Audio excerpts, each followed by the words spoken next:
Hey everybody, welcome back to Save Your Game, and welcome back to Bardsung, the dungeon crawl we played a good bit of earlier in the year and haven't played since July. And we are jumping back in to Chapter 8, the Crone's Sanctum. This is the second node in that Chapter 8B, a standard crawl, where we're just trying to make it to the other side of the map.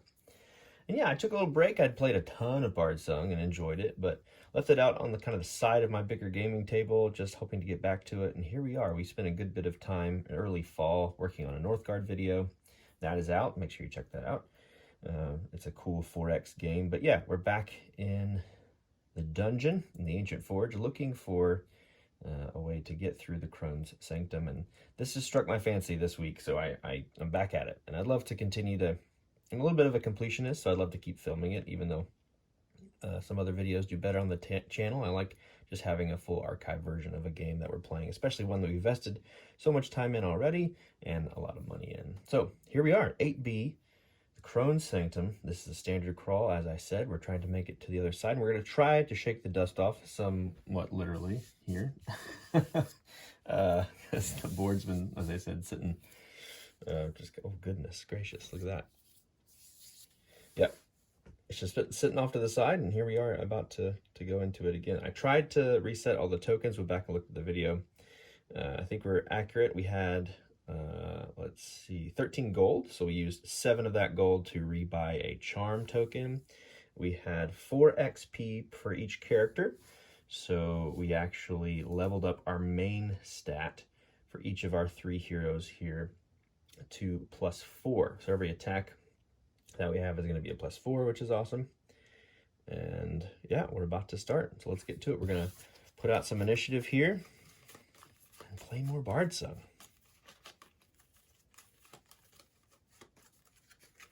All right, first up we have the Warden and the Path Seeker. Oops, I'm trying to bump the camera. Here, let's move it just a little bit. And we got Wild Shell. And very importantly, need to grab my dice. Hang on.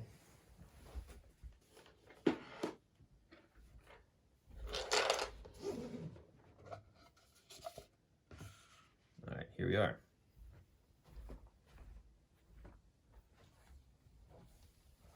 So first up, Forge Warden gets to go. We just look over their abilities here so I remember what they can do. So he can make an Explore action as a free action. We get +1 defense the following round. So we're just going to move ahead. We use 1 movement point for our first action.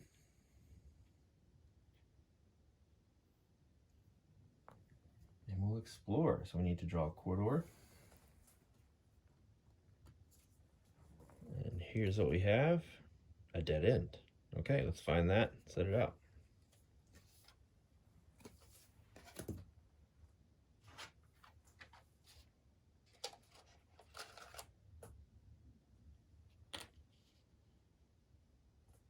So not an awesome start. That was a free action. So we have 1 more. I guess we will just move again.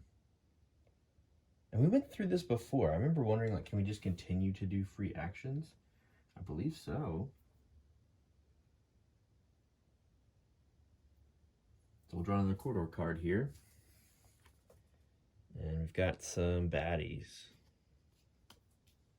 So let's find this card, set it out. And this looks right.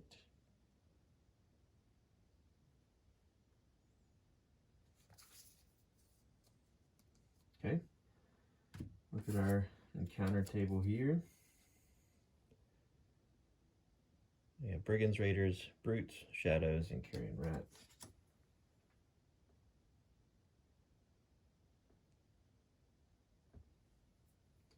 So we'll take a look at the card and get out the things we need to.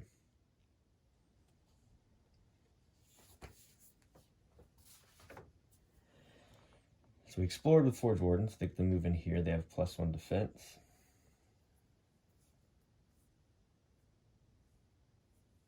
I wonder if he could get +2 because he explored twice. That feels a little crazy. We'll just give him +1. All right, let's get our Battle Aspect card out. And we have Falling Masonry, another trap or crumbling stonework. During the end phase, each hero in the current tile, which would be this one we just put out, makes a target number 5 con or defense. I guess it's a constitution action roll. Each hero that fails suffers a wound. Okay.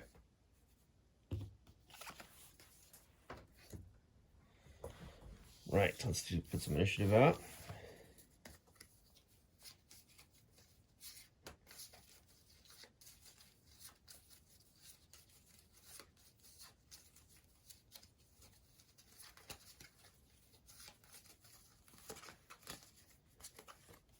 Pathseeker.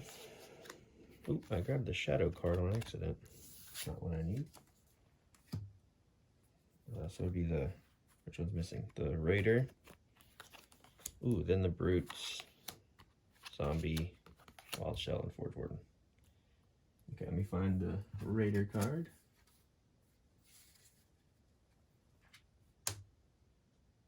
There he is. Oop, couldn't see that very well. All right, let's get into it. Excited. Got some wounds nearby. Awesome. Okay. So Pathseeker is up first. They're already within range of this Raider, who is vulnerable to physical, so it might be worth just taking a shot at him. First we need some behavior traits, though. We need cautious, retreat, cautious, reposition, and ferocious. Put the behavior traits up here.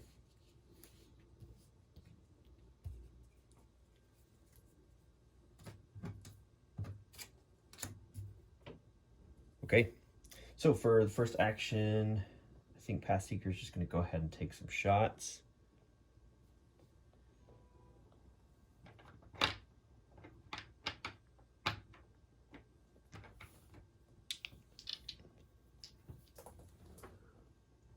I just realized I need to move the camera.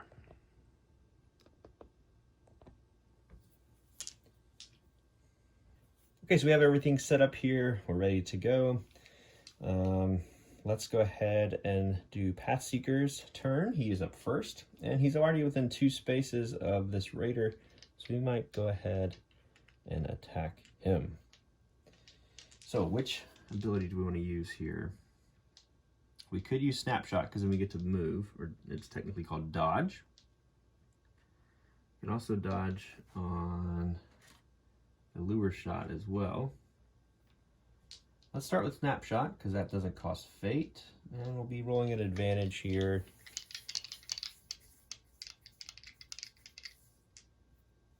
Because of the physical vulnerability that the Raider has. Here we go.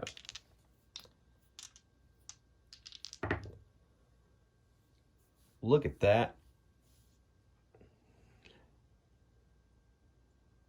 That's a 1 and a nat 20. How about that?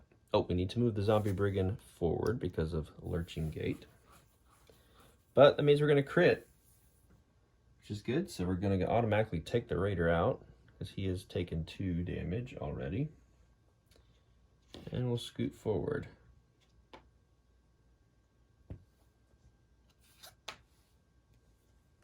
With our dodge.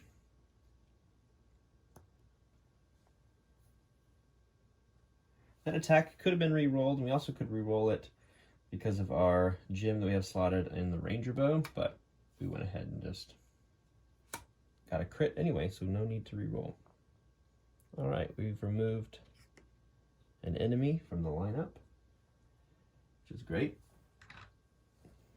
We'll add a coin up here. And now it'll be the zombies' turn. So they have Lurching Gate, which you already did.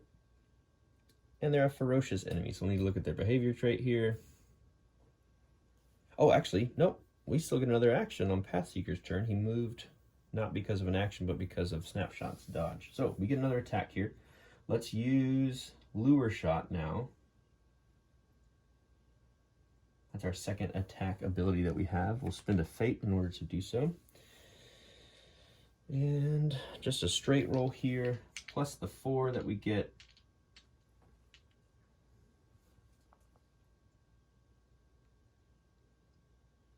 from our decks. So here we go. Target number is 10.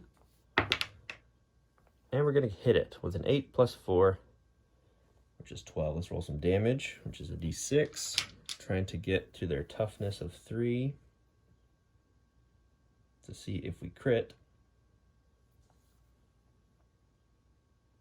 And on a crit, we're going to deal 2 wounds. We do. We have a 6 total because of the ruby that we have on our Wayfarer's Bracer. So they're going to get 2 wounds automatically.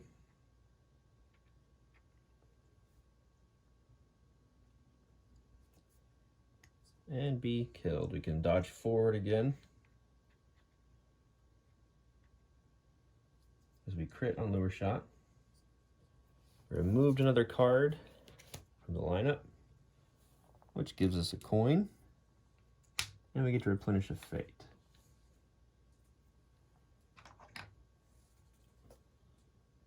All right, so now it would have been the zombie's turn, but goodness, Pathseeker is doing some damage here to begin. The Riding Brute now gets to go.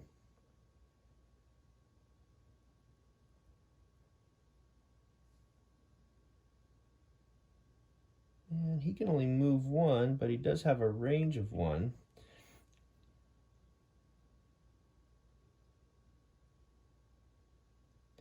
Although on Cautious, it says here he would attack the closest hero. He couldn't do that. We were in range. And then it says move until the closest hero is in attack range. And then he would reposition, which would be to move towards a hero in an unengaged zone, which I don't think he would do because he doesn't want to necessarily get into melee range. Well, maybe he would. These are the debates you have with yourself when you're doing the behavior AI here. And then he could move towards a hero in an engaged zone. He's already within attack range, so I feel like he would just stay put. If he could move towards the tortoise, but that wouldn't really make a ton of sense. We got to remember he has a swarm of flies. When he's hit, enemies can be pushed back, or heroes can be pushed back, unless they survive a target number 9 con roll. Okay, so that's his turn. Now Wild Shell gets to go. Put out a ghost token. Within 5 zones. I'll just put one here. And this is a good scenario for Wild Shell because the Brute has physical resistance, so the magic attacks are better. So let's take a little look at all the things he can do. He could curse. We discard a ghost token from the same zone of the target to empower the attacker damage roll. If this attack hits an enemy, they suffer either Weakened or Bane. The action can be used twice. Most abilities cannot. We have Poltergeist, which is just an attack that can push. All right, so let's just roll a straight roll with Curse. And we'll try to weaken them. So we've got a +4 now. Target number of the Brute is 14. So yeah, that will definitely hit. We can Bane or weaken them.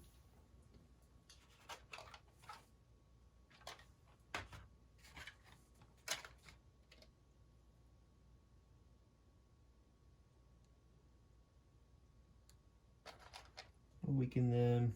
We would replenish a fate because of Soul Seer, but we have full fate right now. And we could do that again.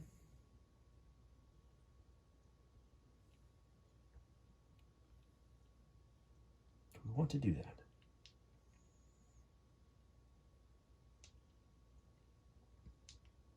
Oh, you know what? Well, I'm realizing now we couldn't have done that just yet. We need to be within 2 spaces. Our range is only 2, so we'll say we moved and then went in range.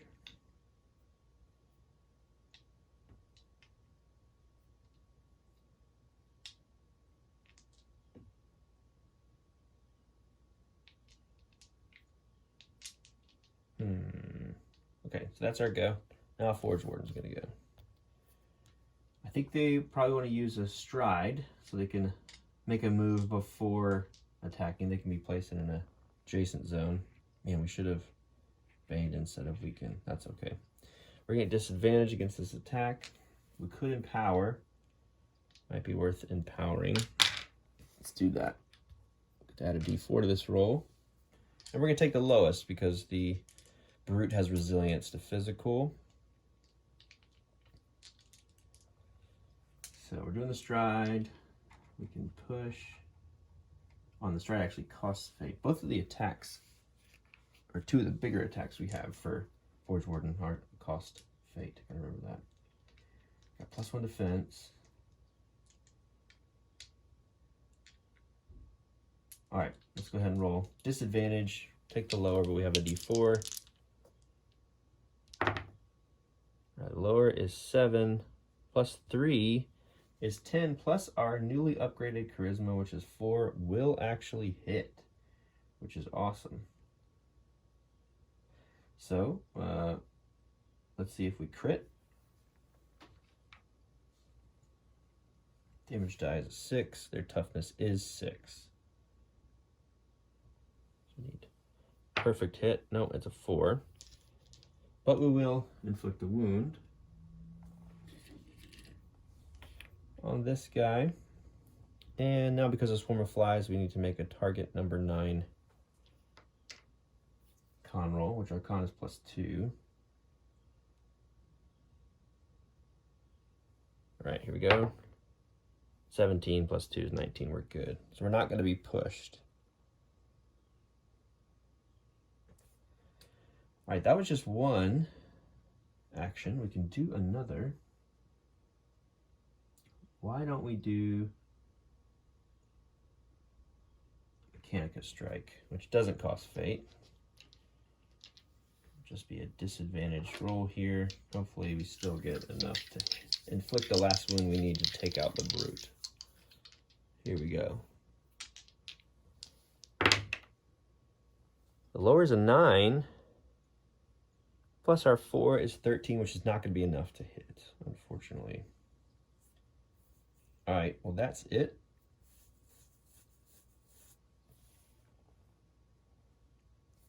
Everyone is gone.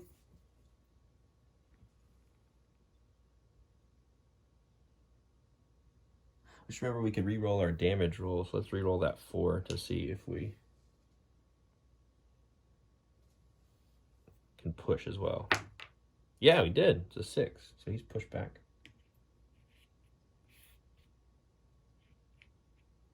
That's good.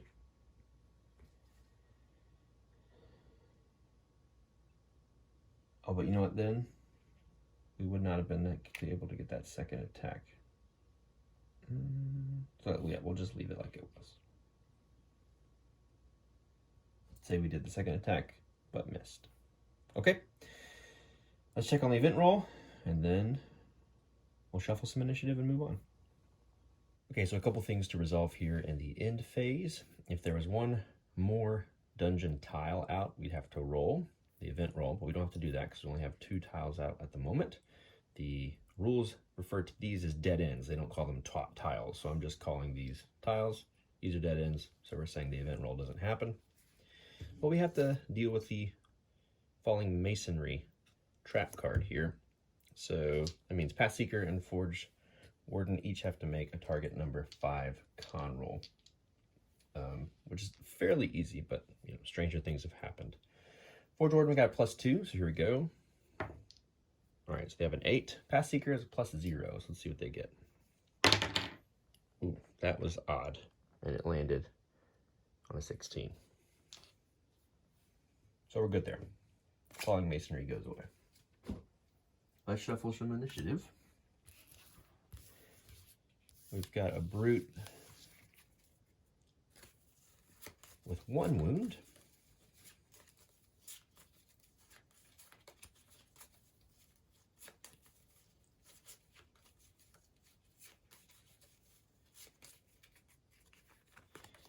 And he is up first.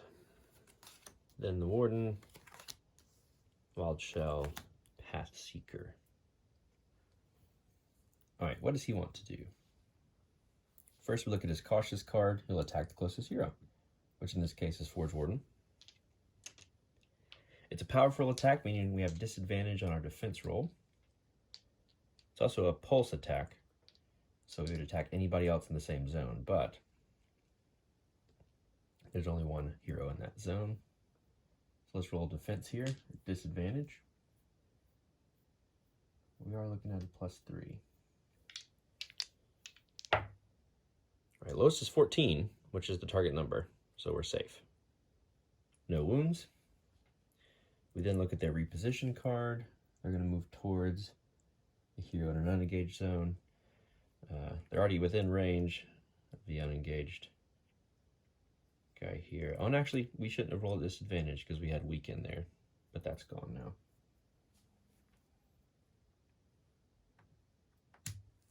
That's okay. I think they'll stay where they are. Yeah, but in the reposition, they want to move towards, not away. They could move away, but, you know, I think we're okay. I think we'll just keep them there. All right, that's their go. Forge Warden is up next. Let's use an attack here. Let's do our Mechanica Strike. Disadvantage, because it's a physical attack, but if we crit, we get to restore fate and then become blessed. So here we go, +4, but disadvantage because of physical resistance. All right, lowest is a 12, +4 is 16. That's going to be enough to hit.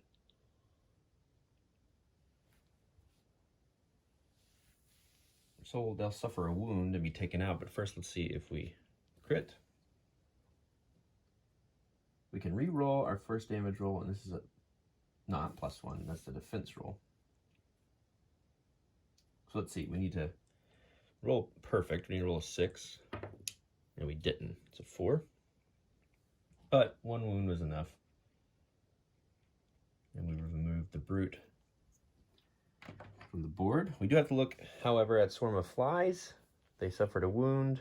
Here's in the same space, need to make a target number 9 action roll, or else be pushed back. And we're good. It's 13 +2.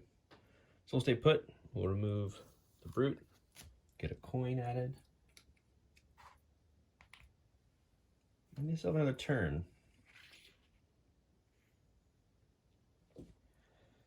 So we'll move up here. And as a free action, we'll use Bastion to explore. So we need a room card. All right, got some combat here. More bad guys. Let's get that set up.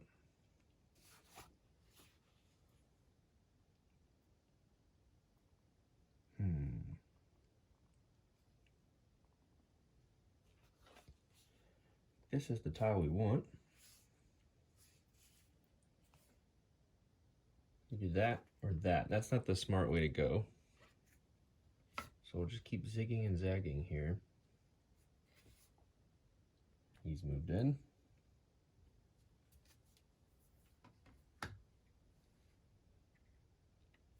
And we get some bad guys out. Looking at our table. Let's get some bad guys out. We'll reshuffle.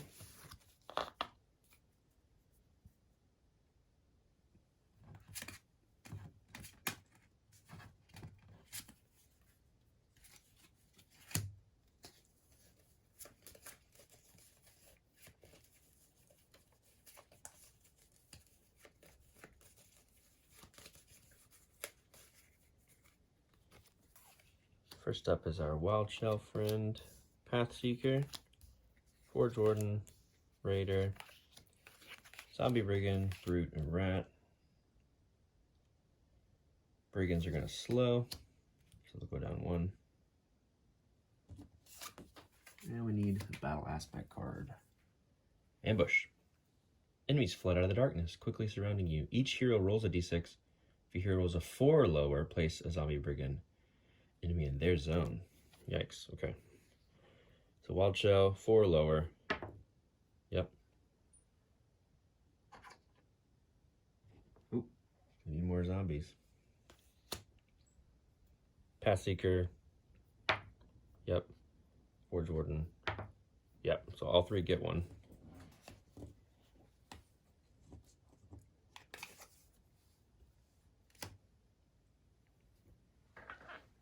Get some more minis.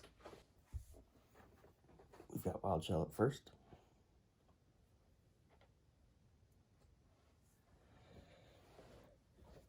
Right, what do they want to do?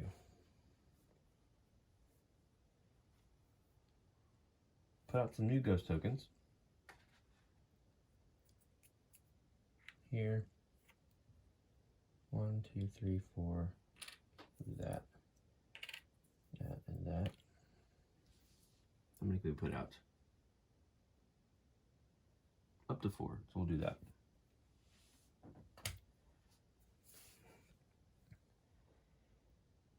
I think we'll move, taking a parting blow. Our defense is decent though with the turtle. Yeah, so we can still move. And then the second action, we'll close this door. I need to check what happens to this guy behind us here.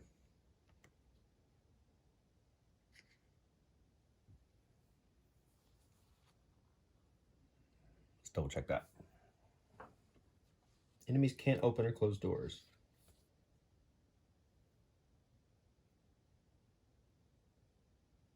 Oh, if there are enemy cards in the marching order, the hero must also spend a toolkit. Okay.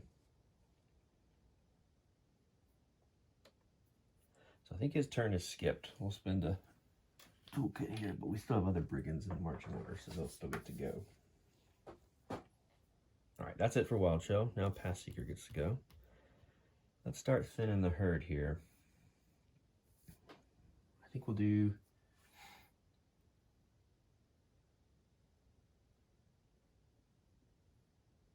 Snapshot first.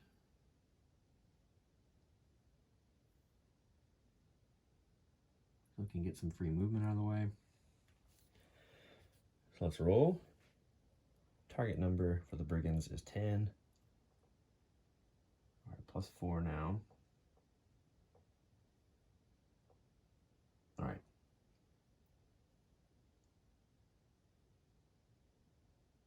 Here we go. Snapshot. All right, that's going to be a hit. We'll see if we crit. 50-50 shot to do so. Yes, we do. All right, so we can dodge 1. Take out 1 brute to begin with.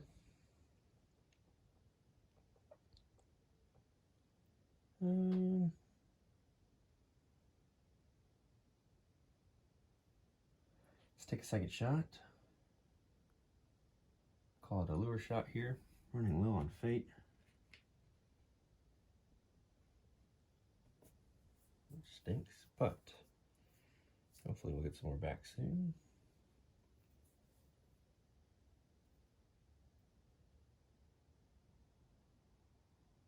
Here we go, another attack. Oh, that's a 2 for a total of 6. That second one's gonna miss. No, that's not good.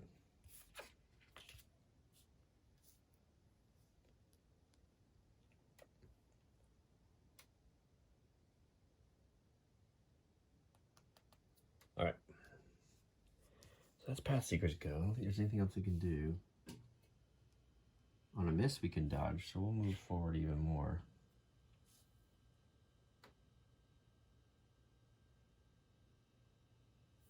Next up is Forge Warden.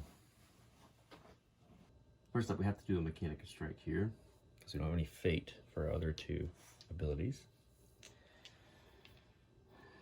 Should we go ahead and do... No, we can't use... Yeah, we have to just attack who's in this space with us, I think. So let's go ahead and attack that brigand right there. And then we'll see if we can restore some fate by getting a critical attack. So here we go. All right, that's gonna hit. See if we crit.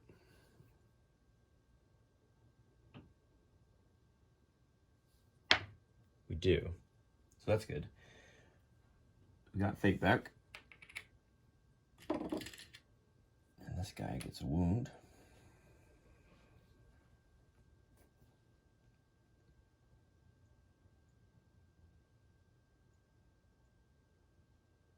So our second ability here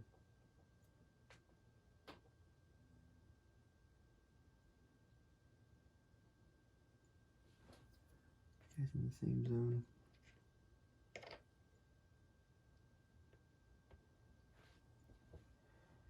You either have to be Crusader Stride or Judgment.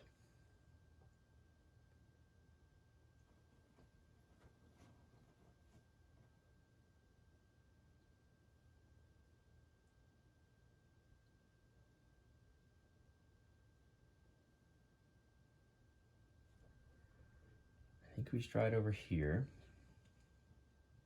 Try to push the Brute. It's a long shot because they're disadvantaged, but we'll see how it goes here. Oh, but we are blessed because we replenish fate with Mechanica Strike.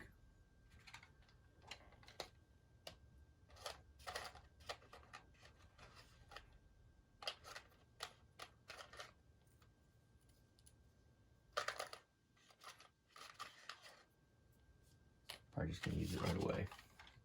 Don't know why I need that.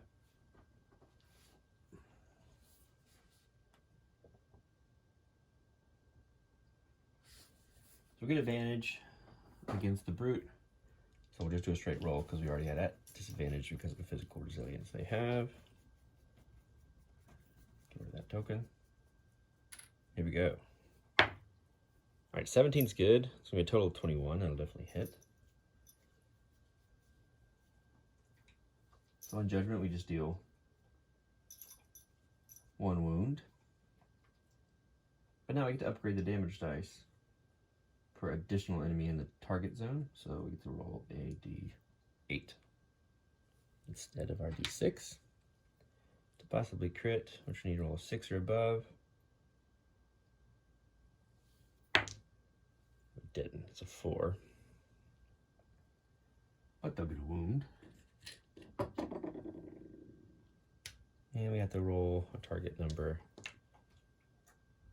9 con roll to see if we get pushed, because the enemy suffered a wound. The same zone here. 5 plus 2 is 7. We are pushed. So we're actually going to be pushed back.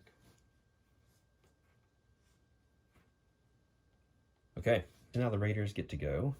They are first and foremost cautious, and they will attack the closest hero, which in this case is going to be Forge Warden, and then they would move, and then they'll retreat. So there's an enemy in the same zone, it moves up to its speed value to the closest zone that doesn't contain a hero.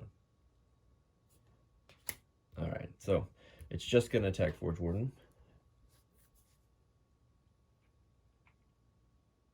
Here we go. Target number is 10. Yeah, 18, we're good. So that's their go. Now the Brute goes.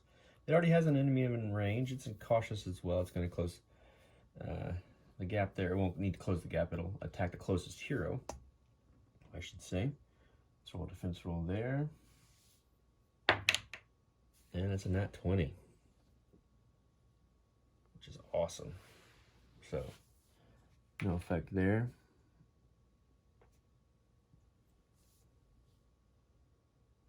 Powerful, so it would have been a disadvantage. Oh, man. 9 is 3. So, still at 0 fate. And we do get hit. And we're pushed.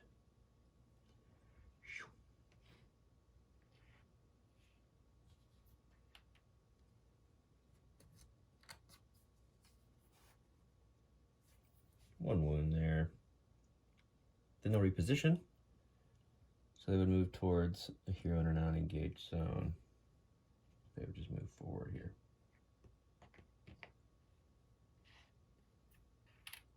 That's their go.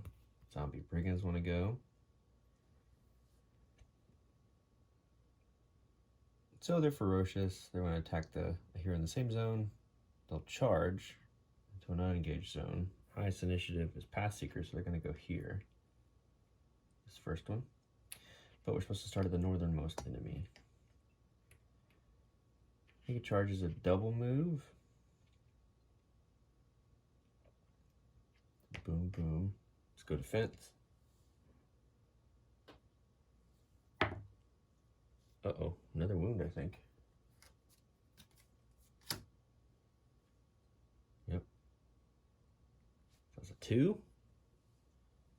This guy, same thing. Oh man, another wound. Ouch. Oh, +1 to defense rolls because of our shield. Okay, I don't think we would have made it with a 2 + 3 is 5. Yeah, still would have gotten hit with those. This guy goes down here.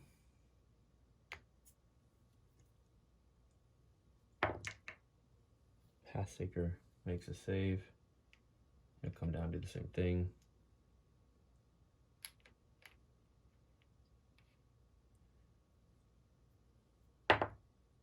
Makes another save with a nat 20. Awesome. Okay. Brigands have all gone. Now the rat has to go. It's ferocious and repositions. So it would charge in closest hero, this case being Forge Warden. Make an attack. And these are rolled at disadvantage. Our defense rolls here because of the unnerving presence of the rat. But we get to add +1 to it. Another natural 20. 15. Alright, so the 15 will save. So no damage. Then they'll reposition. They'll move towards hero in an unengaged zone. They have 4 movement. So 1, 2, 3, 4. We'll get in the space with the turtle. That's it for their go. Let's do the event roll now that we have 3 tiles out. Oops.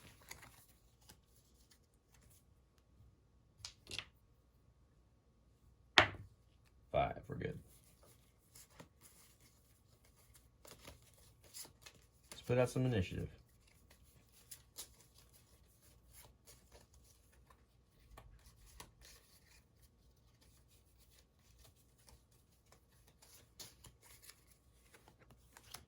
Wild Shell, Brute, Brigands, Rats, Forge Warden, Pathseeker, Raider.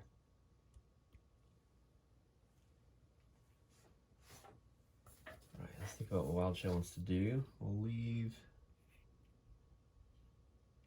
ghost tokens where they are, except for this one. Put them out there. I think what we might do here is a little crossfire situation.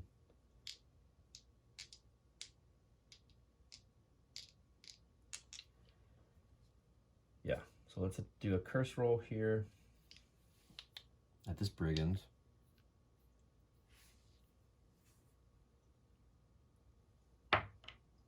Uh-oh, 5 plus 4 is 9. It's not going to do it.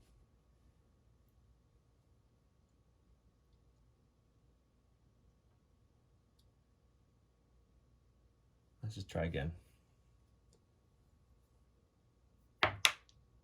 Better. That'll hit. So they're in a place with a ghost token, so they'll suffer a condition.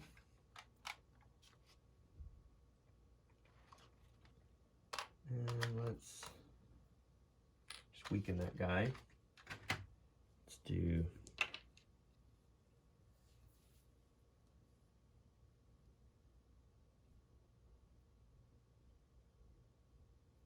right, because the ghost lights is going to cause a crit regardless of their toughness, but their toughness is 3 or 4. That's cool. Trying to decide if we want to empower it. We can discard a ghost token from the same zone.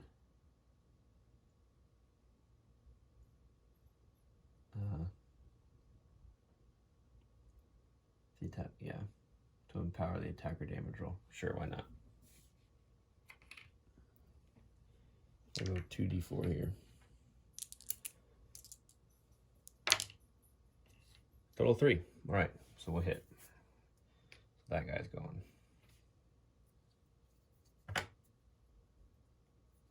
All right, good. Wild Shell's turn is done. We did 2 curses. Now Path Seeker gets to go. No, it doesn't. A ton of other enemies get to go. All right, the Running Brute is going to attack closest hero. In this case, the highest initiative hero is Forge Warden, so we'll throw something out at them. Throw defense here. 19. Yeah, we're good. So nothing there. Then they'll reposition. They want to move towards a hero in an unengaged zone. No, they're not. Wait, yes. We didn't have them do that. Then we had the rat do that this time. Nobody's unengaged. Move towards a hero. Yeah, I think they're good. They're good there. Okay. That's their turn. Brigands. Farthest north guy beat this guy. He will attack Forge Warden. There's a defense roll, which we could add +1. Oh, it's a 1. Uh-oh. Some feedback. But we'll get our 4th wound. Yikes.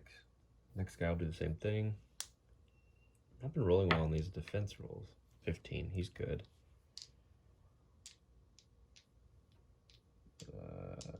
Got a Path Seeker. 4 plus 0. That's gonna hit too. Ouch. Okay. There are a lot of enemies out right now.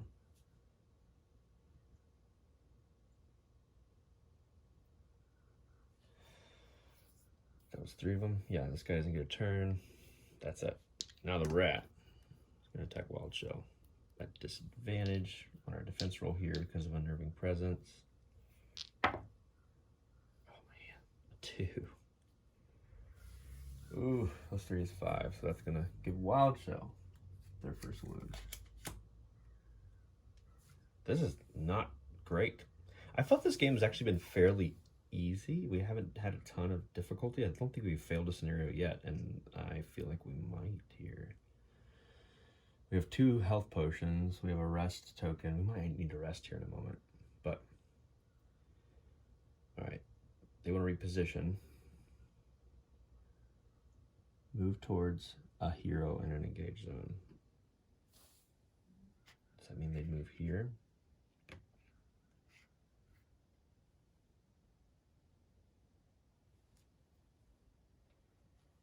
Guess so. 1, 2, 3. They could get all the way up here to 4. He's higher in the initiative. I'm not sure about this reposition thing. It's strange. Like, do they move if they're not already engaged? It says reposition, as if they'd want to move again, even after attacking with cautious. So I would think so. So, anyway. Forge Warden's up next. What do they want to do? Full Fate here. That's good.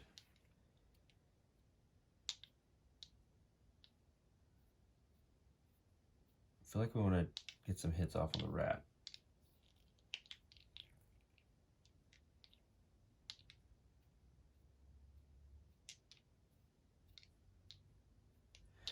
So let's attack the rat with Judgment, because we can upgrade the damage die.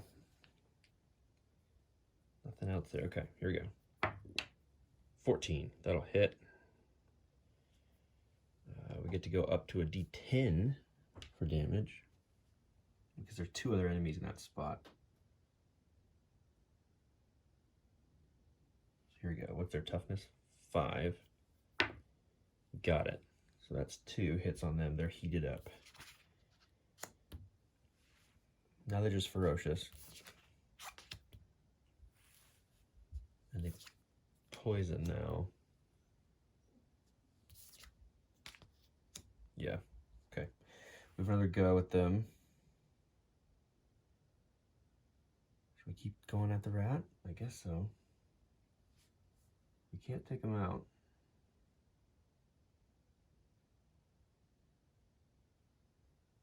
They don't have Unnerving Presence anymore. We can push. What should we do? What should we do?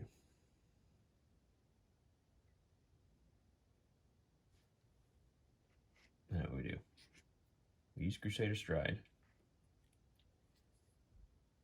to get in here, try to take out the brute. I just need to do one, and we'll empower it because it's disadvantaged. Just need to hit.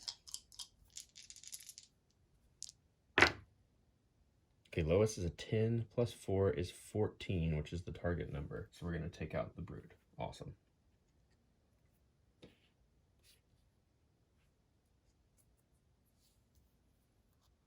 We'll see if we get pushed here. Man, push fate because of the crit fail. Yeah, we'll get pushed. Move over there.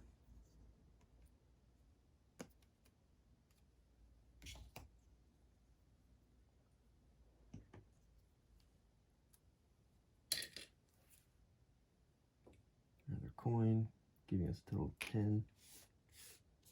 That's good. I think we'll need it.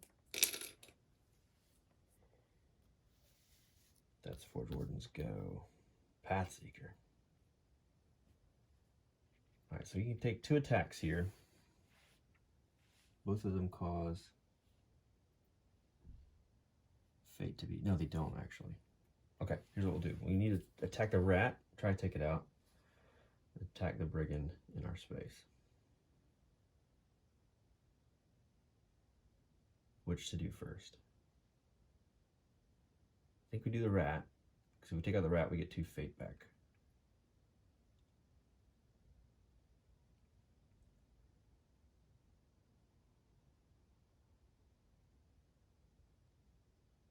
So,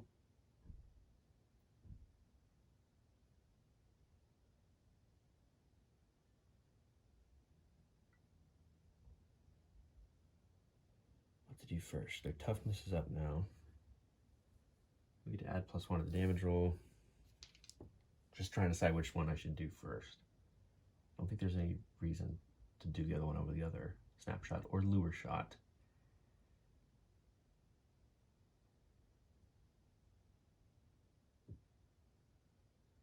All right, let's do lure shot. So we'll take out this last fate here. Just need a hit. 8 plus 4 is 12. That's a hit. So we'll do 1 wound, and we can move.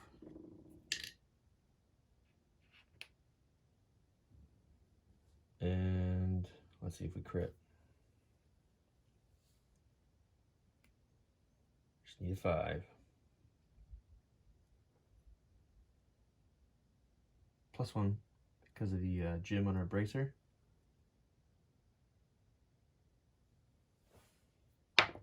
6, we crit. Awesome. So we can dodge. We deal 2. Rat's gone. We get 2 fate back because of our kill shot. And 2 gold added to the kitty for removing the card for the carrion rat. Okay. Not saying anything, but I'm feeling a little better that it's really just goblins. We have 1 more move we can do, which is a snapshot. We can re-roll this attack roll because the enemy is in an adjacent zone to us, and we just really need to pick somebody. But the raider, well, you know what? I'm kind of rethinking here because the raider is within our range of 2, and they're vulnerable to physical damage. So we could in theory take them out if we crit here. What's their toughness? Is 4. We get a +1. Let's try it. So I get to roll at advantage against the TN10, against the Raider here. Highest is a 10. Ooh, total roll 14.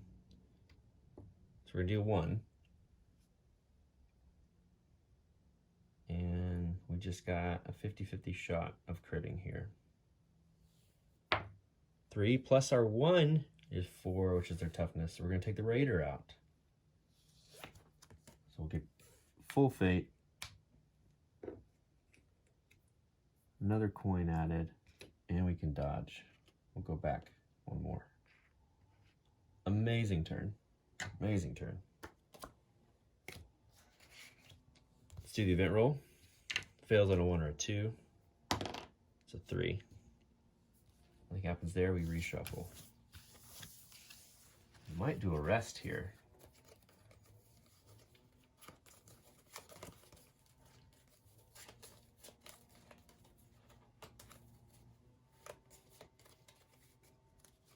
And one thing we did not do is add a gate to one of these doors. I'll do that in a moment. I think it's the one we entered in through.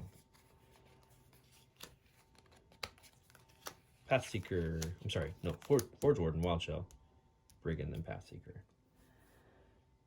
And they're slowed, so every hero gets to go first. Good. All right, that is good. All right. Forge Warden wants to move. He wants to get back in the fray. So we'll use one of our attacks here.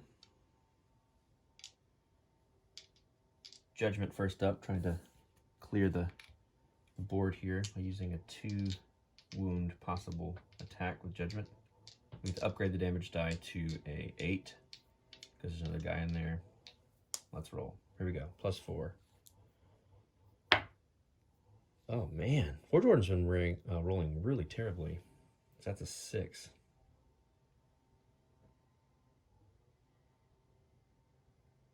Yeah, man. All right. First one's a miss. We'll do Mechanica Strike here, so we don't have to pay fate. Same guy. That's better. 12. So we'll hit. See if we crit. We can re-roll our first damage roll of the turn, which we'd want to, because that's a 1. And that's a 3. So we restore fate. We do 1 wound, and we get blessed again for restoring fate. That's their go. Wild Shell wants to go here. We'll just leave the tokens like this. Well, in case there's a move, we can just do that. Yeah. It's up to 5. 1, 2, 3, 4, 3, 4. Yep, okay. Let's throw some curses around. I guess the guy right in front of us.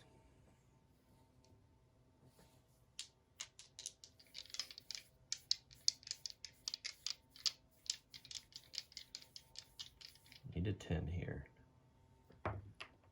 Got 1. So we'll put a condition on this guy. I think we'll bane him.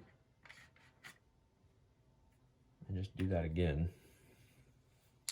So we get an advantage roll this time. Oh, we need to see if we crit first. Whoops. We do. So 1 wound goes on him.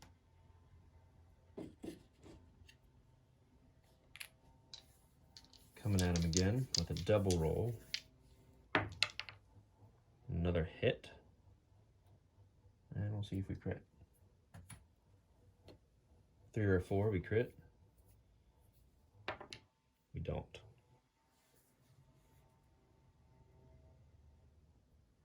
Okay. Not too bad. All right, let's roll. Let's sheath the 2 wounded guys.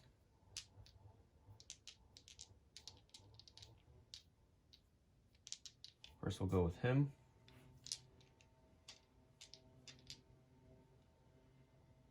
For a snapshot. Here we go. Now let's empower it.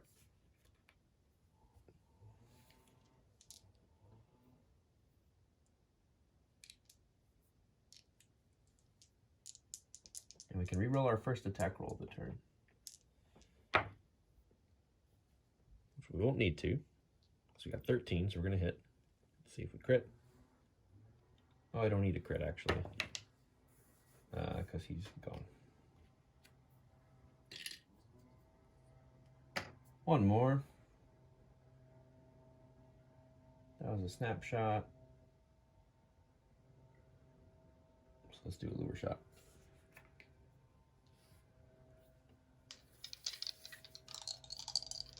Just need a hit. And we got it.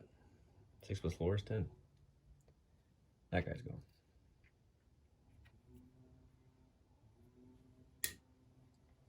Beautiful. Now they're going to go. They'll attack guy in the closest zone here, which in this case would be Forge Warden. So let's make a defense roll. Get +1, and we can re-roll our first defense roll the turn, and we're blessed, so this will be at advantage. Can re-roll if we need to. We don't need to. We're good. All right. Event roll time. 1. Echo token goes out, but nothing starts to happen yet because we've closed that door. Where is that echo token?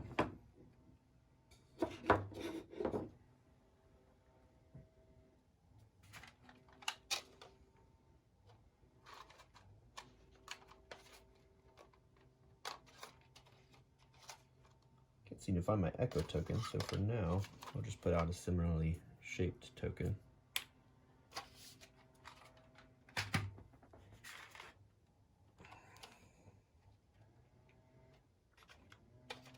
And we need to put a door out. Which was where? Where was this? Blue is going like this, so it's actually on our entrance tile here.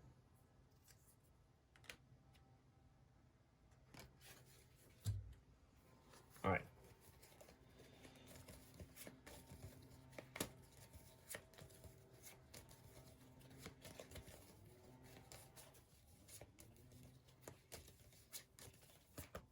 See what happens. Path Seeker, Zombie, Forge Warden, Wild Shell. Okay, Path Seeker. Really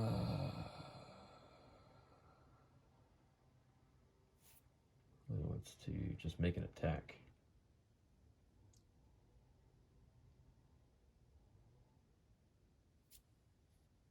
So let's do that.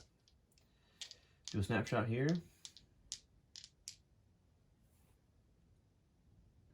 Yeah, we'll do snapshot.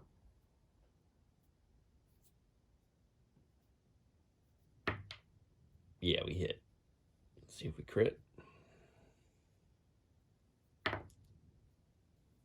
We do. So that guy's gone. That's a 2, but we get to add +1. So he goes bye-bye. Right now, I think we can move to go right here, be ready to explore next time. Let me double check what we do now that we're all in closed off areas. Like enemies. Okay, so if an enemy is in an area that doesn't have any heroes in it, it skips its turn. The enemy card is in the marching order, but no enemies of that type are in the same area as a hero. Remove the enemy card from the marching order. If the enemy's hero has the area has a hero placed in it, or merges with an area with the card shuffled back in. Okay, so the mini stays there, but the card's removed. But if that opens for whatever reason, we shuffle him back in. So he's just wandering around in the opening there, minding his own business. Forge Warden, what does he want to do? I think we'll just have him move. Should we drink a potion? I think we might need to. Okay, well, I think we're okay. Well, we have made it far.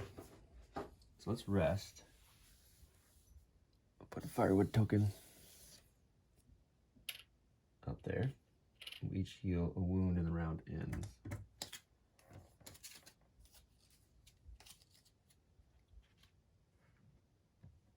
shuffle again. We'll say Wild Shell did that on the end of their turn. And event roll.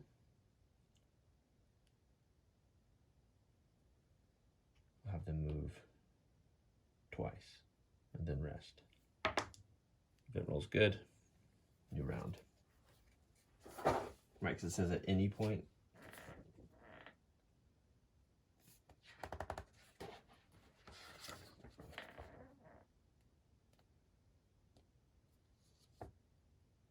Rest at any time. Yeah, so we'll say he moved twice, but only using 3 movement. And then they rested. Because I want to keep them there so we can close that door.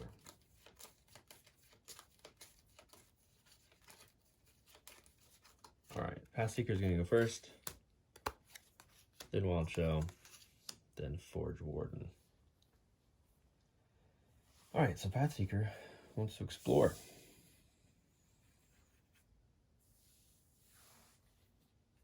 So they'll get empower attacks and damage rolls in the subsequent first attack in the following round. Let's do a corridor first. All right, I've just got a little switchback here. What is that looking like? Kind of looks like this. Except flipped. Hang on.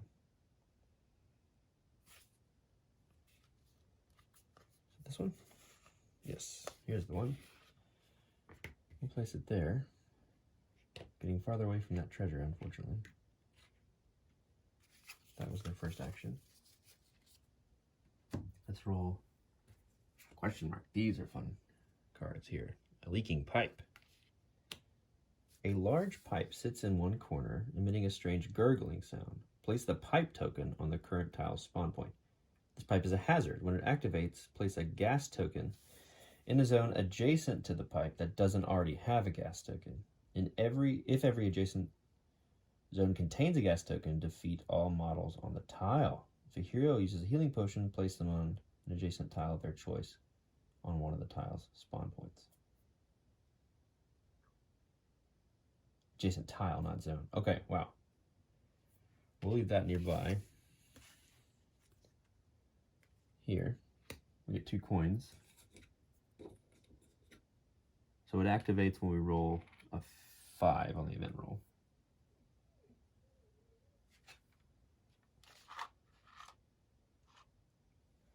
So our second action will be just movement.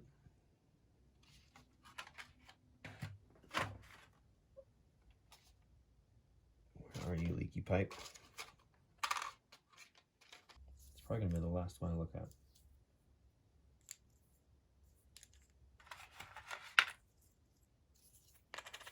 There we go.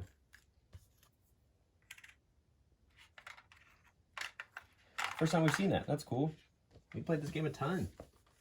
We're finding lots of new things. I know there are a ton of enemies we haven't seen, which it's starting to slog just a little bit. I do enjoy it, but I feel like I've gotten, a good season's worth of this game, and I'm really, like nowhere near completion. I am like thankful that I've skipped chapters. Like choices have made me skip chapters, and now that I'm thinking about it, games are too long. I mean, I love Gloomhaven. I think it's really clever and good, but there's just too much of it, to be perfectly honest. And I like that I'm kind of skipping ahead, but I think there's a lot more Bardsung to go too. But I like how quick and breezy it is. I feel like it would feel even quicker with other players, but just having to juggle 3 characters solo is a lot. Depends on the players, I guess I should say.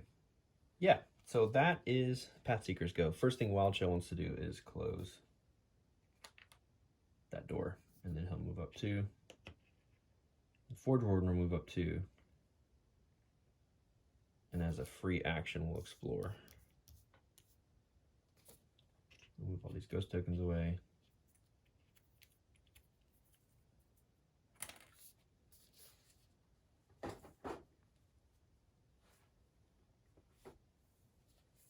Does that cost a toolkit since there are models on there?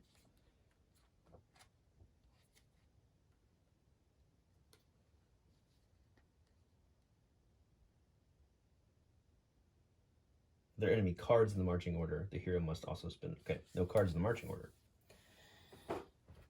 We've de-aggroed, to use video game terms, that goblin. All right, free action. Time for a room card. Aha. And it's a big one.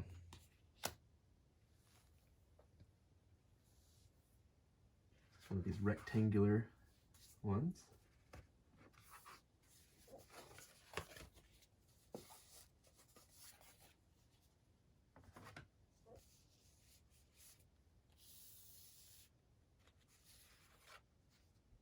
I think it's this guy. Right. Yes.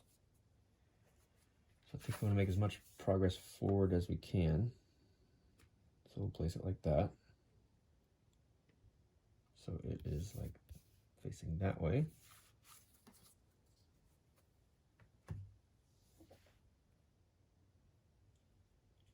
Right.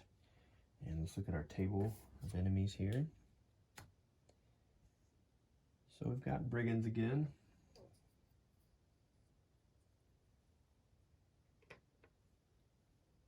Any more ins? Yes, one in the middle here. So I got 2 Fs, 2 raiders.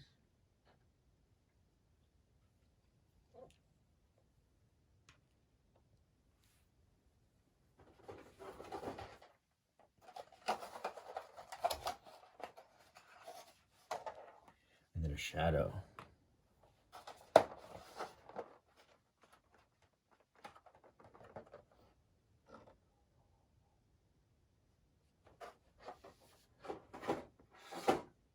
Okay, these shadows are really cool. And also terrible. All right. Let's shuffle. Let's get shadows.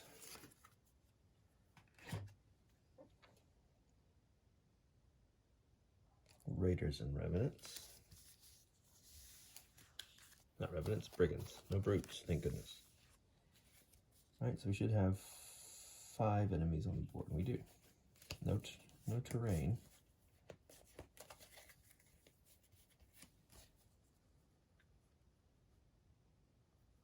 Actually, I think we get some rubble there.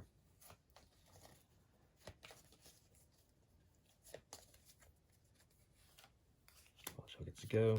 Then the shadows. Pathseeker. Zombie brigands. Raiders will slow the zombie brigands. Right. Put a rubble token in the middle. And we'll draw a battle aspect card. An assassin. There was something following you through the dark, after all. After placing enemies, place a brigand on the previous tiles. Spawn point. After dealing a new marching order, move the enemy card 2 spaces to the left. Oh. So that's the brigands are slow, but then they move 2 left. Right? Yep. Okay. 1, 2. Okay, so here in this new round of combat, we've got Wild Shell to begin, and then the Shadows, Zombie Brigand, Pathseeker, Raider, and Forge Warden. So we've also got a leaking pipe out.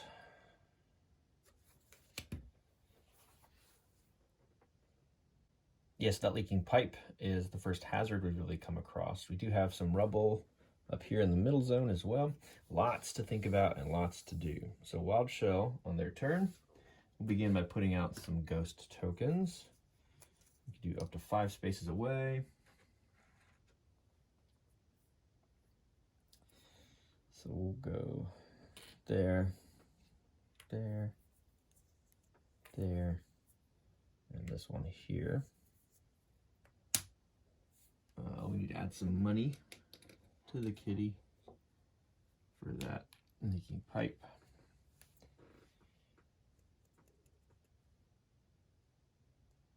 And let's take some actions here.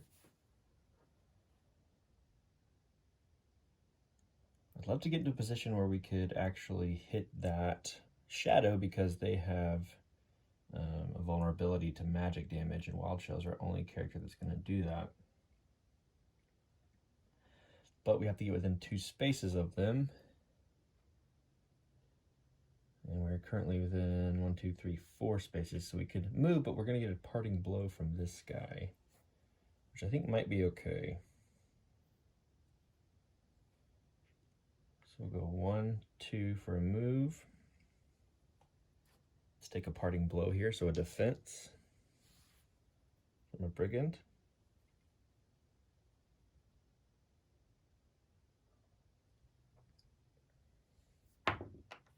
Yeah, we're good. 18 plus 3. So we can continue our movement to get there, and we'll make a curse attack at the shadow. Target number of 10. We'll roll with advantage here.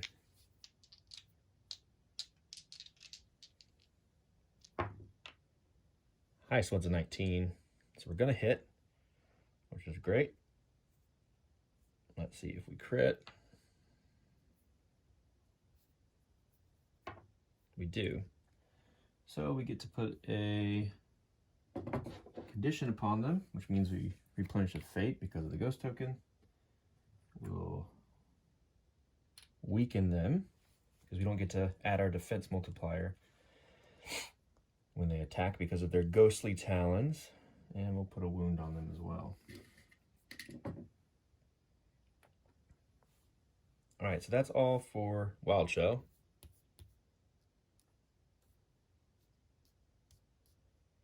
So that's 2 actions. And here we go. Next up is the Shadow. They are ferocious, so they want to attack somebody in the same zone. They can't do that, so they will charge into the adjacent zone here and attack Forge Warden. We get to roll the defense roll here at advantage because of that weaken token. Thank you, turtle friend.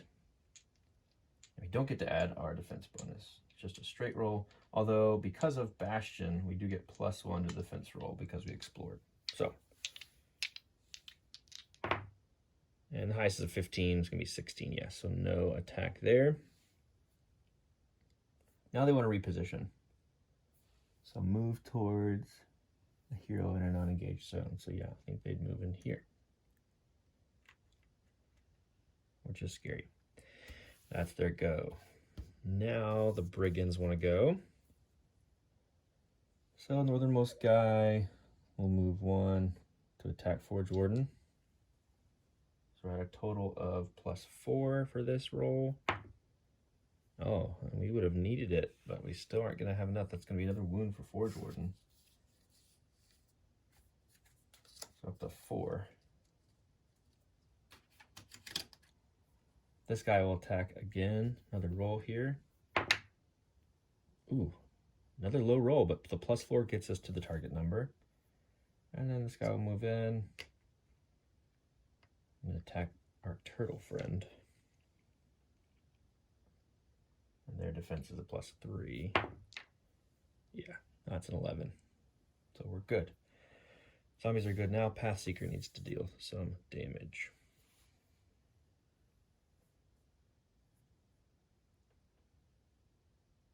So the Raider is about to go. I say we try to take them out because they're weak to physical. Path Seeker does physical damage. So let's pick one of our abilities here to use.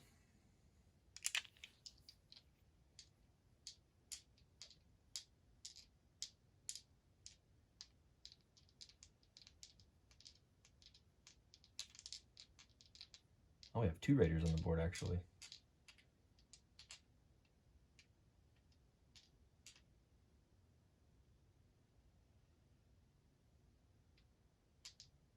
All right, let's do a snapshot against the first one. 2 10s. That's enough to do it.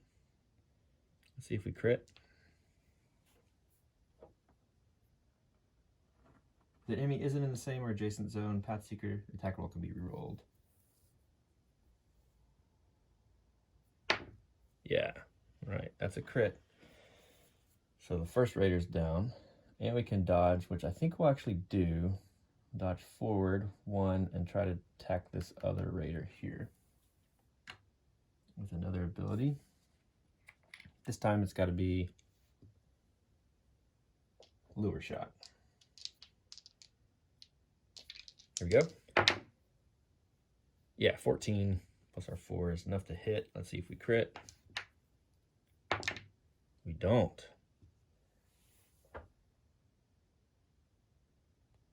Ah, man, that's unfortunate. I was really hoping we could take them out, but we do get to dodge forward again. We did deal 1 wound. I think that's all we can do. It was a +1. It was actually a 3. We needed 4 toughness. And we can reroll our first attack roll, not our damage roll. Forge Warden can reroll the damage roll. That's right. This guy's still stuck down here. He can't open doors.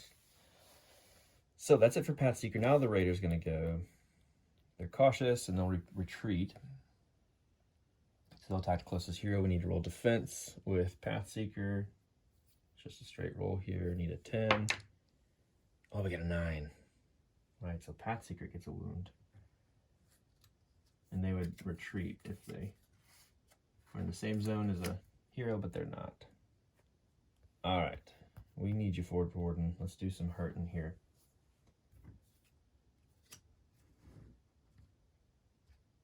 He's not looking great.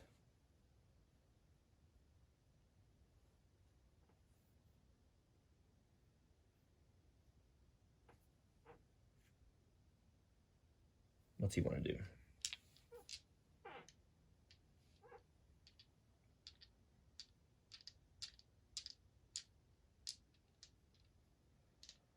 Let's try to thin the herd of the brigands.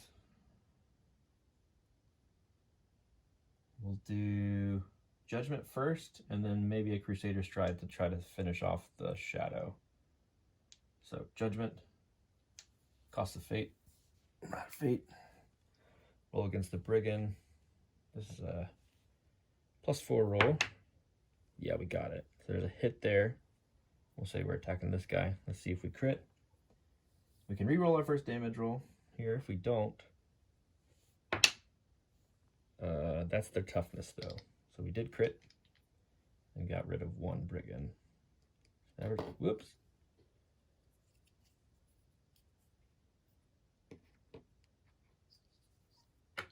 So that's Judgment. Let's do Crusader Stride. Oh, we can't do Crusader Stride actually because we don't have any Fate anymore. We can't just do Mechanica Strike. So let's just do that on the Brigand we're engaged with there in that zone.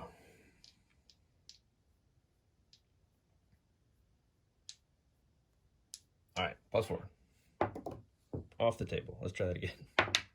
Yeah, hit. See if we crit to replenish Fate.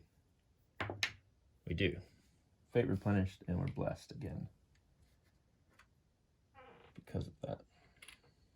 So 1 wound on that guy. And that's his go. Let's do the event roll, remembering that we do have some hazards on the board. They activate at 5 or 6. The event roll is a 1, so the Echo token moves 1 space closer to us.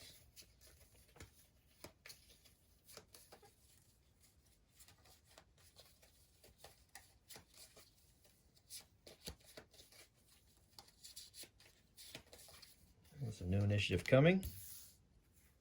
Brigands, Shadow, Forge Warden, Wild Shell, Path Seeker, Raiders.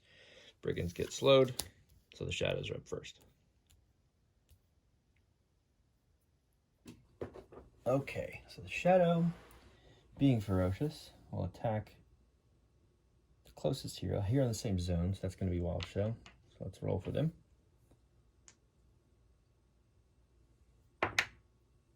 Ooh, That is going to be a hit.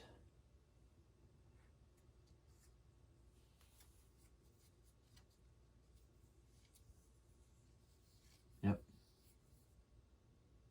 First wound for Wild Shell. That's their go. And the zombies, what do they want to do? Just attack. Heroes in their same zone. So defense roll coming for Wild Shell again. Forge Warden first. He gets to roll advantage. This is his next action roll because he's blessed. Highest is a 19 and a 1. Plenish Fate because of the 1.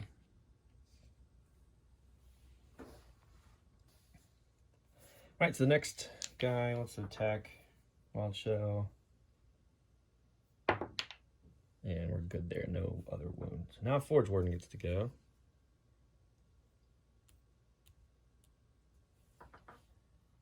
What do they want to do? I think just attack the guy that we're engaged with here. So let's go ahead and do Mechanica Strike since it doesn't cost Fate, but we have a chance to replenish.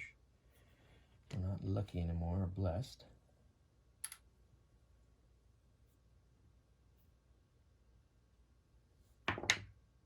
All right, 6 plus 4 is 10, enough to hit a zombie brigand. So we'll deal a wound. Let's see if we crit to get Fate back. We do not. We can reroll our first damage roll the turn though. Let's try that again. That is just enough with our bonus from our Repulsor Shield gem. So he's gone. We get blessed again.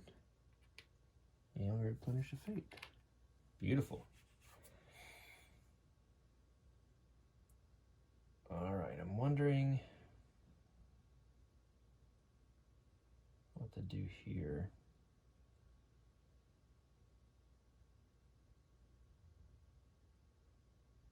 With our second action.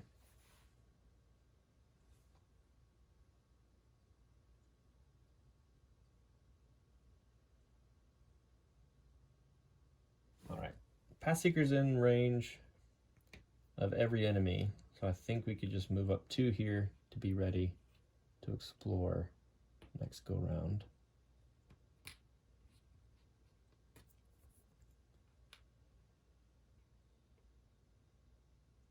And then now Wild Shell gets to go. We'll move ghost tokens around.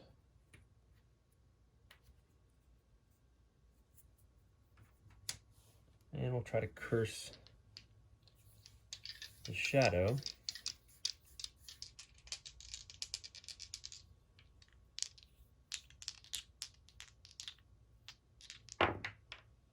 Yeah, 9 plus 4 is 13. That's going to hit. So we get inflict a condition on them because there's a ghost token there.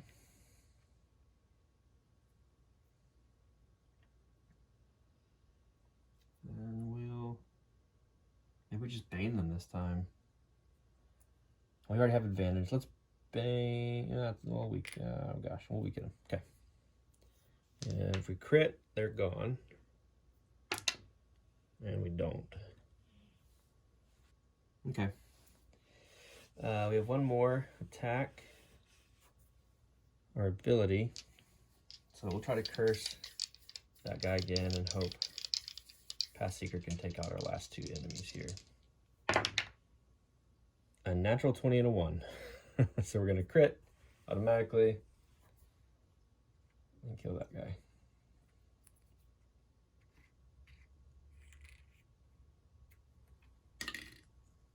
Great.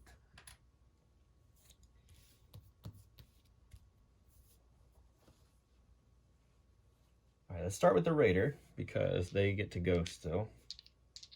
We get to add a coin because of the into Illumination of the Shadow. 5 there.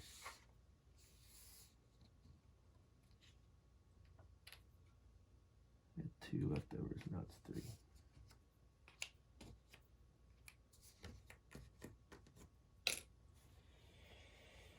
Feeling like it's getting hairy. I might just go straight ahead if I can to escape. I really like going for treasure if I can, but It's just a little nerve-wracking now. All right, Path Seeker is going to make an attack against the Raider.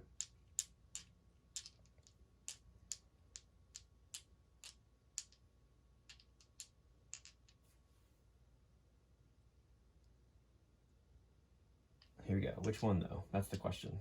Snapshot or Lure Shot? They both cost Fate.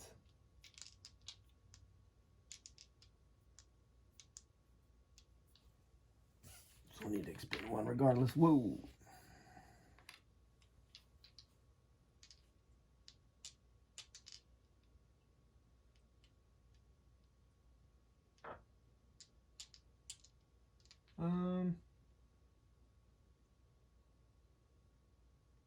Actually, Snapshot doesn't cost Fate. We'll just do Lure Shot since we spent the Fate already. And advantage. Yeah, that'll hit.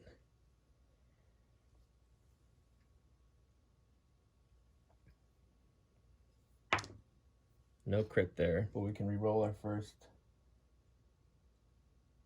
attack roll, not damage roll. I keep getting everyone's gems mixed up. But that's enough to take them out.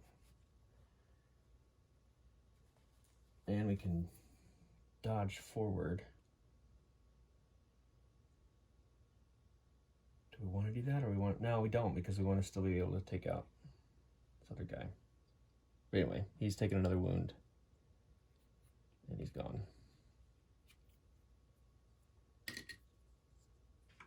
So some more money because of the Raider.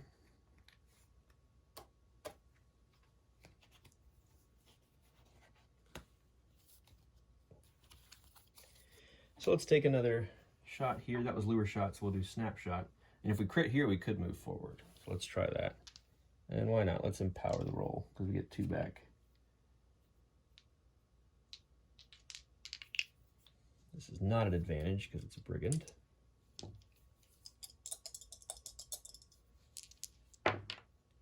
It is a 20, dirty 20 to hit.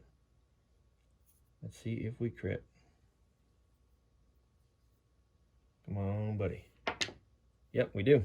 Awesome. We'll dodge. We'll take him away. We'll replenish 2 Fate. And we'll put a coin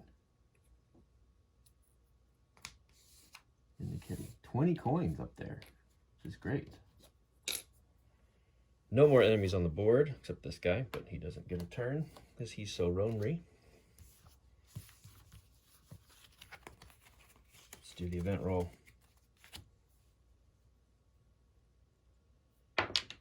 3, right in the sweet spot where we want it. Okay.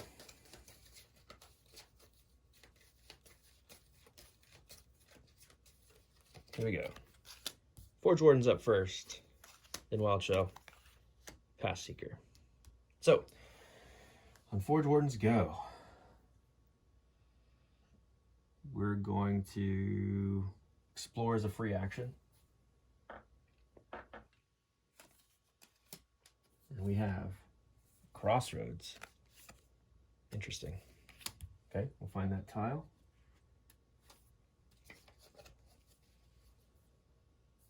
And these tiles are all just 2 zones.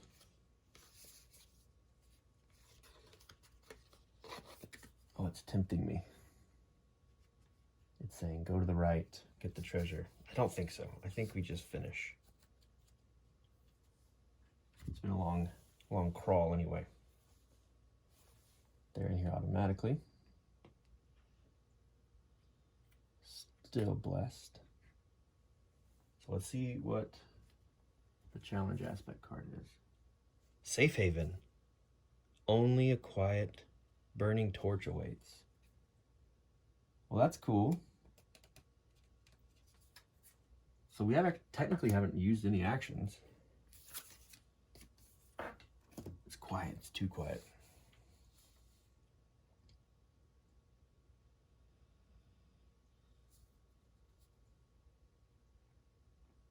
So we can move and then free action explore again.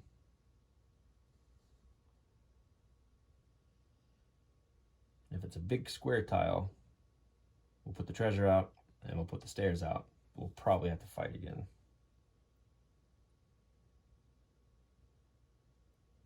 I think we have to go right, because if we go forward and the thing goes off the board, then it's a dead end. Across the threshold, we put the stairs on it, but if we go off the board, we have to go right or left. All right, let's go right. Moving one action, moving one movement for an action, and room. Okay, it's a big room, but it's not one of the enormous ones. It's one of the rectangle ones. So we will do some fighting, but there's only 4 guys in there. We've got some more doors, which is good. Right, let's draw a battle aspect card. We still have one more action with Forge Warden. A disgusting appearance. Dead these foes might be, but their skin writhes with maggots and flies. When attacking a zombified enemy in the same zone, heroes subtract 1 from their attack roll. Well, that's fun. Gross. Okay, so we're gonna have to do like a Crusader stride thing, I think. Oh man, and we are rough. We haven't used our repulsor shield, so we'll get to just bounce back to 1. Kind of 1 hit point left. We'll remove a wound. Oof. We do get to push. Oh, let's shuffle first though. We're not even sure it's our turn.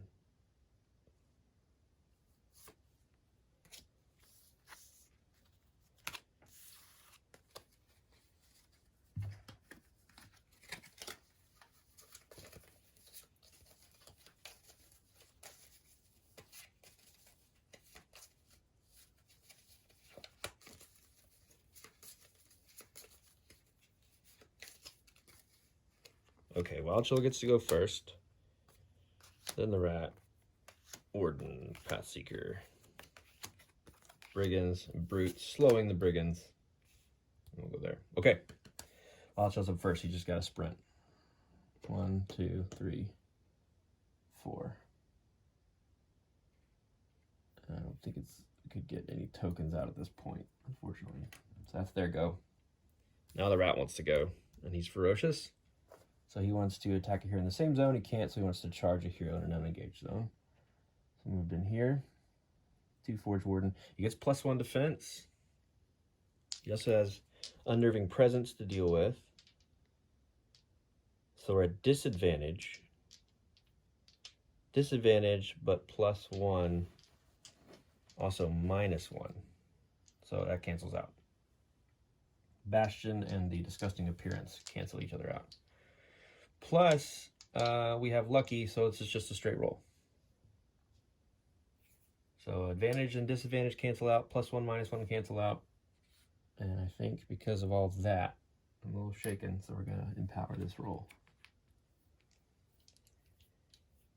Defense roll, here we go. Yeah, we're good.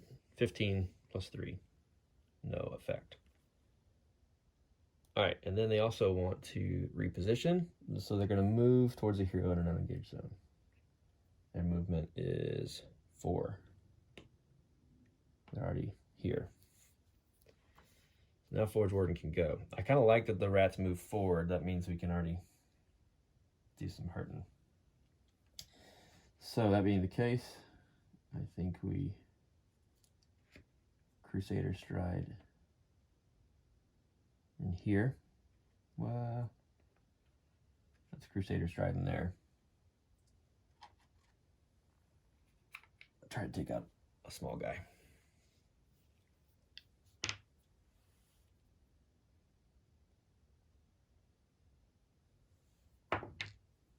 $19. Yeah, that'll hit.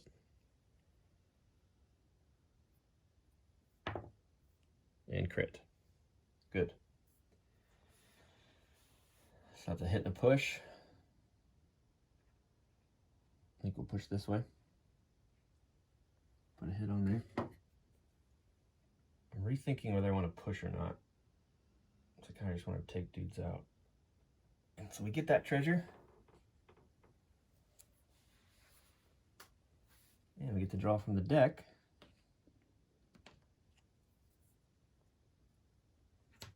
Which we're gonna find Vibrant Spirits. Liquid smolders like fire inside the vial. Use this card to add fire to this hero's attack effects and add +3 to damage rolls for the remainder of the turn. At the end of the turn, this hero suffers fire and loses an action. So it's a consumable. That's cool.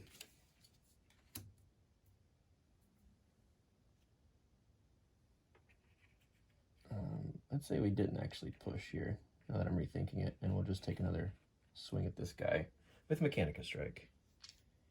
We won't use our spirits just yet.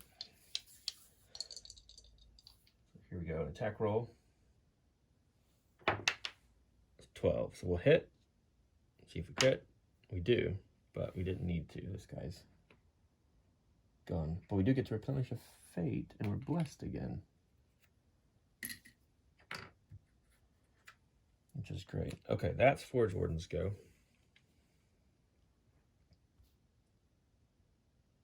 Let's take some shots with Pact Seeker at the rat.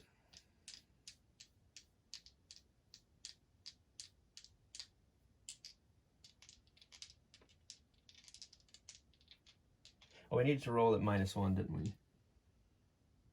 Yeah, but it was a 12. -1 would have been 11. We still would have hit. But that's just attacking in melee. Yeah. So it really only matters for Forge Warden. Okay, so here we go. An attack from Pathseeker towards the Carrion Rat. And what are we going to do here?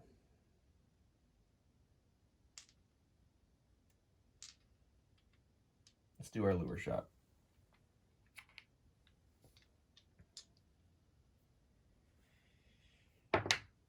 All right, that hits. We crit on a 5 or more. But that's a 5, +1 is 6. So we're gonna crit, which is a good start.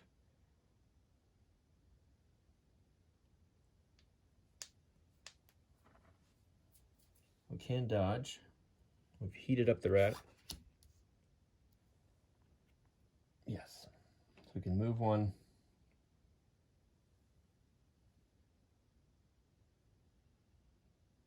And I think we're going to take a shot at the brute. So if we get lucky, even with disadvantage, we could possibly take them out.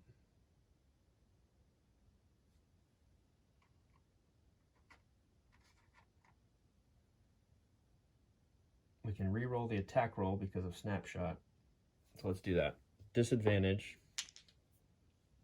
and empowered. Let's do it. All in here.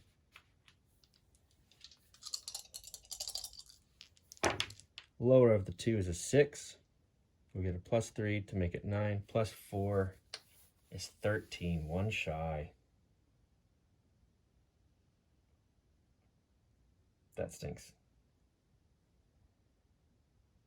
Man. +1 to...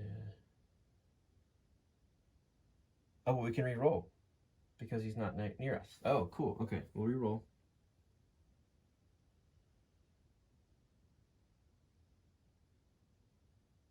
Yeah, we'll do that. We're going to re-roll. I assume that means everything. Even lower. 5, 3 is 8, 12. Man. Okay, well, that's not good. Oh, well, now it's their go. They are cautious. They're going to attack the closest hero, which is Forge Warden.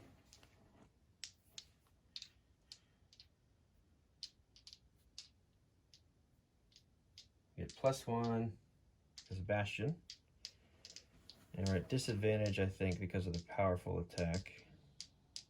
Can also push us.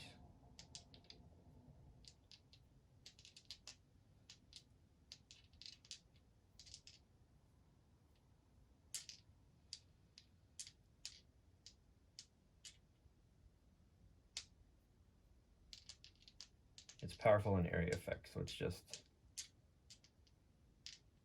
disadvantage. All right.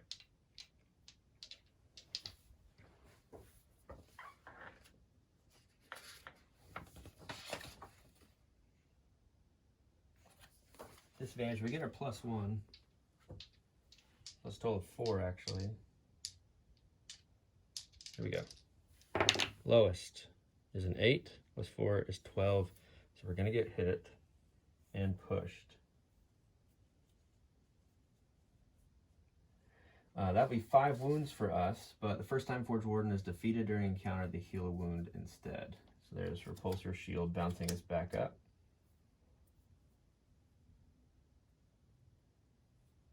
Now they'll reposition.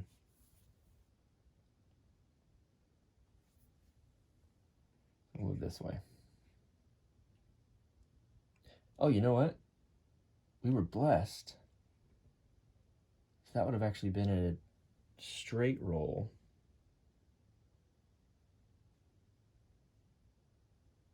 So let's just roll that one more time again.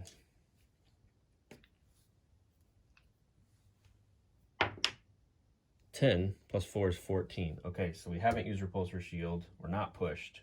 We succeeded. Cool. Forgot about the blessing token. Ooh, boy. All right, now we're getting knocked down by just a zombie brigand. I'll reposition. He wants to charge. Boom, boom. Attack roll is a 7 plus 4 is 11. We're good. Boy. Event roll. It's a 5. So we're good. Let's reshuffle.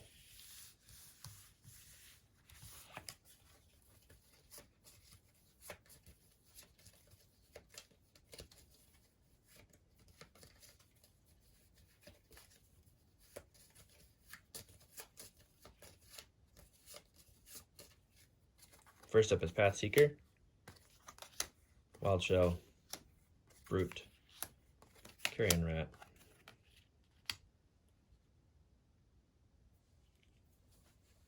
Forge Warden.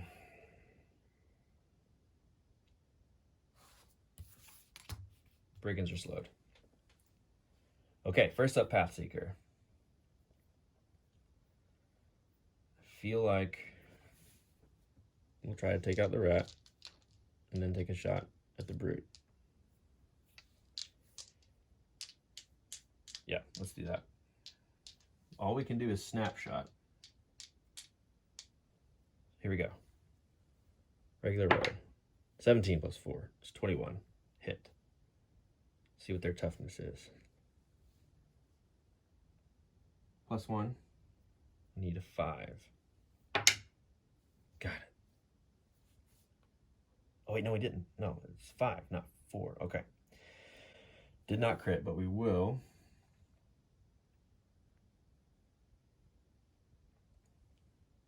Deal 1 damage. Man, I really was hoping it would get better. That.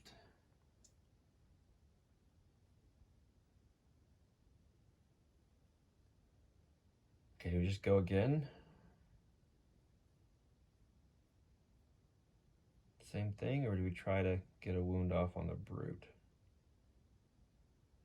Brute's gonna go first. I think we take out the rat, because Wild Shell has a better chance of hitting the brute because of the magic attack. All right, one more roll at the rat. Although we don't have fate. Do we use a last charm? Yeah, we've got plenty of gold. I think we use a charm. Replenish all our fate.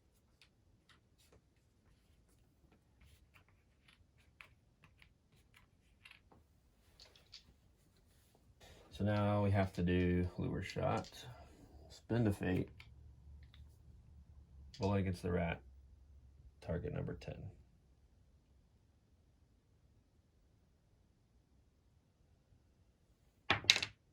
Yeah, okay, rat's gone. See if we crit. We do. I think we want to move in to the same spot. Do we though? No, because we'll take damage. All right, rat's gone. That's good.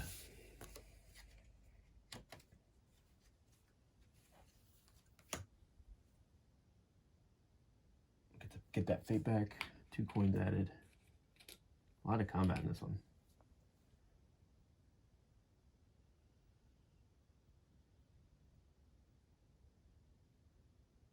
That's Path Seeker. Wild Shell goes. Ghost. All right, we're going to try to get 2 curses on the Rotting Brute. Regular rolls here. I think we'll empower it because it's a high roll.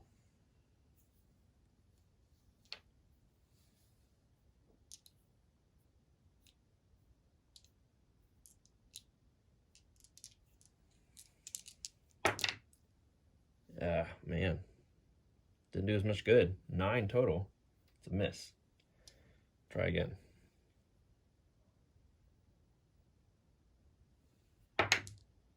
Same roll of 4. Man. Wild Shell did nothing. Ah, it stinks. Okay. Now it's the Brute's turn. He wants to attack the closest hero, so he'll attack Path Seeker. And it's a pulse attack, so this is going to be at both Path Seeker and Wild Shell. Disadvantage. Man. Here we go. Lowest is an 8 for Path Seeker. So that'll be a hit. It's a wound and a push.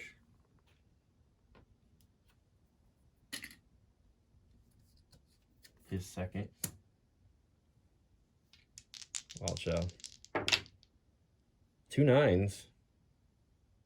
What's not enough to not be hit and pushed. Wow. Wild Shell second.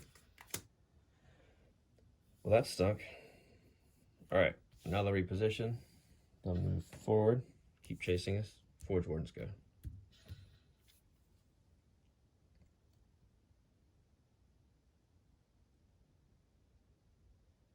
Take the Brigand.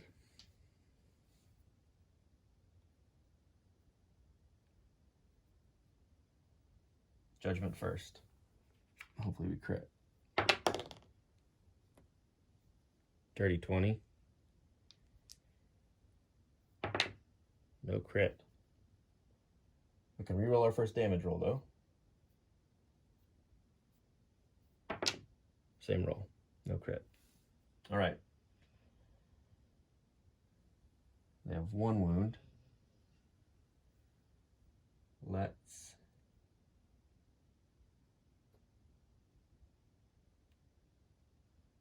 do Mechanica Strike.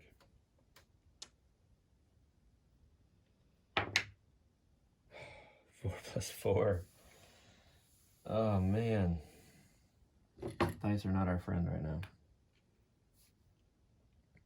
All right. That's all I can do. Brigand will attack back. +1 to defense. Yeah, no hit. Event roll. It's a fail. Wandering Monster comes out. All right, what do we have?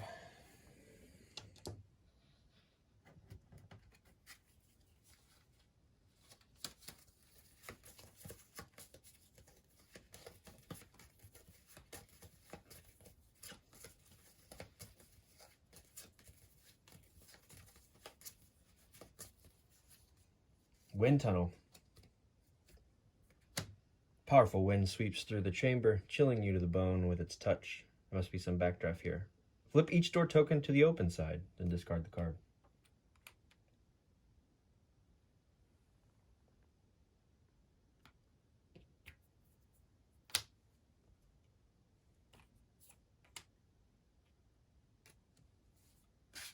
All right, let's finish this thing. I think we might just need to run.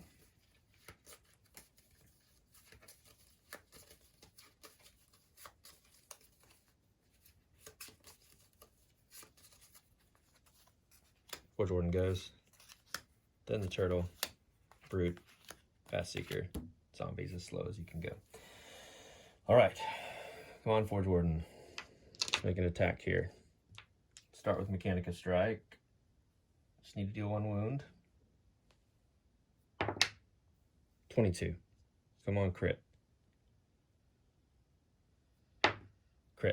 Good. He's gone. We are blessed again. We replenished a fate because of that attack. Now, I think we move forward. 2. Free action explore. And even at -1, it would have been okay. Good boy. This might be a bad idea, but we're doing it. No enemies. We're getting out of here.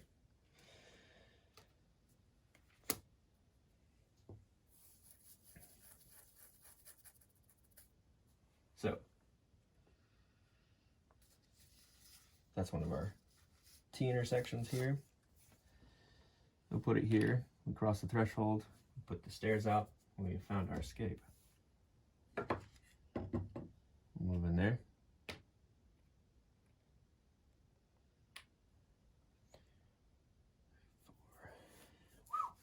It's gonna be tricky.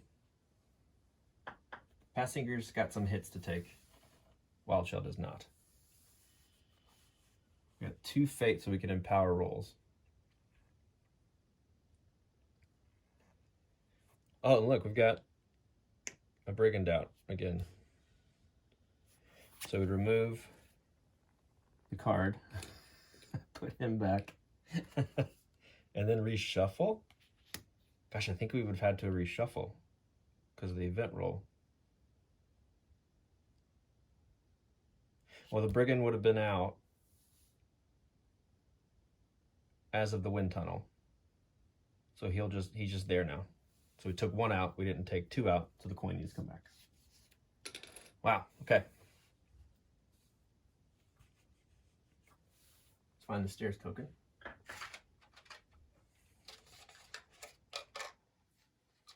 It's right here.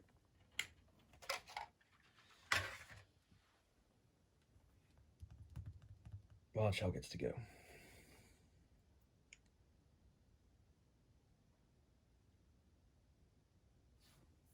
Let's just try to get this guy. Regular old roll. Put a ghost token there and we'll empower it. See if we hit this time.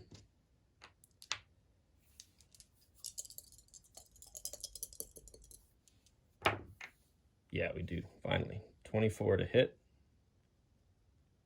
See if we crit. We do not. But we get to replenish a fate, and we will bane this guy.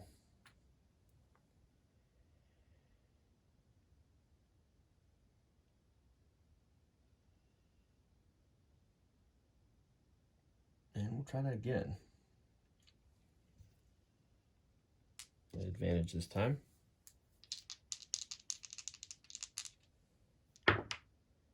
Highest roll is a 10 plus 4. That's what we need to hit. See if we crit. We do. So we'll deal 1 wound. There's nobody in his zone. So Swarm of Flies doesn't matter. Brute needs to attack now.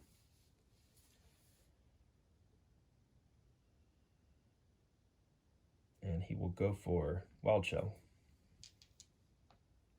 So we'll make a defense roll here. Let's empower it. We need it. We're still at disadvantage because of the powerful attack. Lowest is a 10 plus 1 plus 3 is 14. No effect. We'll get to replenish a fate if the defense rolls on 18, 19, or 20. That's great.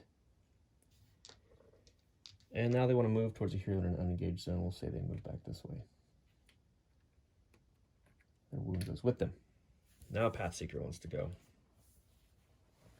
He's within range, so let's make some attacks. Hopefully we hit.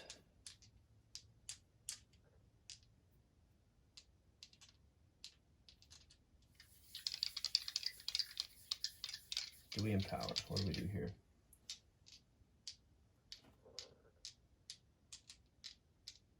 Let's do a snapshot. Regular old roll. Now we'll empower it. because we're at disadvantage. This is physical attack. Lowest. So 13 plus 2 is 15. So we're going to hit. So we're going to kill the brute. That's the second.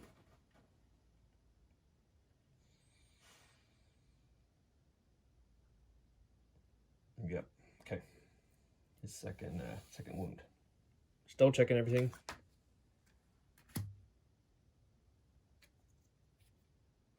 We get our 2 fate back.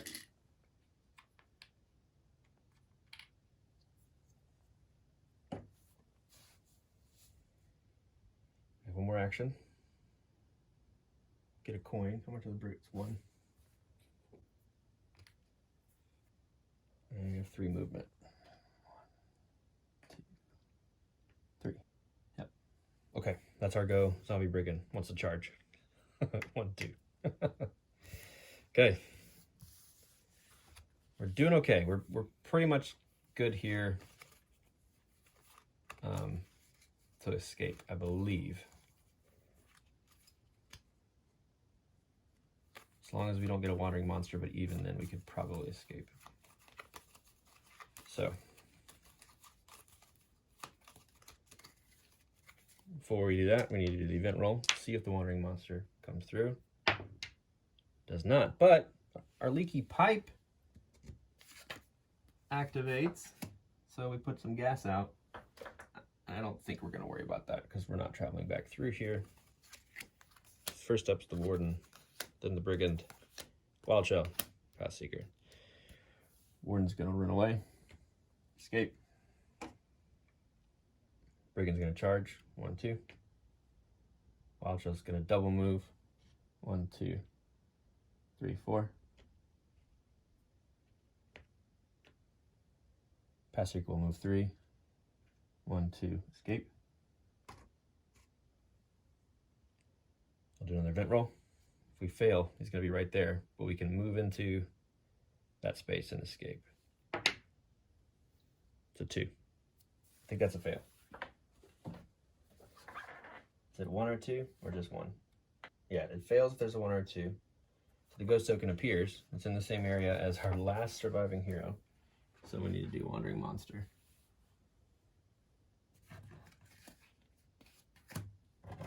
Deck.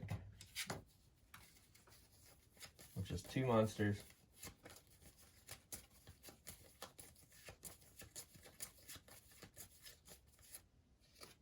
It's just an echo. Oh my goodness. The luck.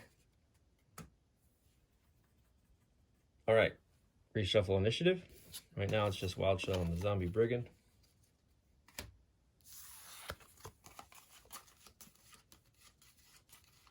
You know, I don't think we ever did.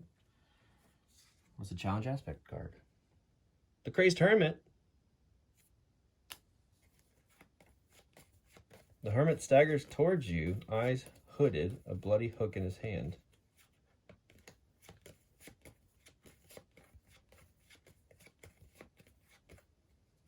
Okay, so let's see. We don't have the Muttering Hermit card. We have the Crazed Hermit. Okay.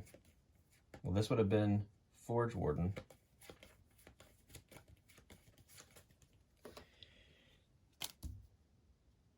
Yeah, the zombie's always going to go last because he's going to be slowed. We got 2 hermits, but we need to make an action roll. We're backing up just a little bit. We'll get a coin because of the card. We do have lucky still, so we're making it advantaged. This is not a good roll for him. Is it intelligence? It's +0, but the target number is 16.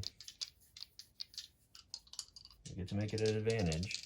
It's just a straight roll, taking the highest. The highest is 14. So it's a fail. He slashes you, then runs off into the darkness, gibbering like an otter. We suffer a wound, and then we'll use our repulsor shield to go down, but pop back up instead. We already incurred, like, we already got through to him. We had to keep that card in our inventory, but it says that the Muttering Hermit card is drawn, add +5 to the action roll. Then return this card to the vault. This is the Crazed Hermit, so I'm assuming it's different. All right. Well, Wild Shell is going to move and escape. And that's it for that really long standard crawl. We finished scenario 2 of chapter 8, which was 8B. We got some treasure. We got a firebrand spirit, which is cool. And we get a narrative text to read. So that is 18. We'll get another XP as well.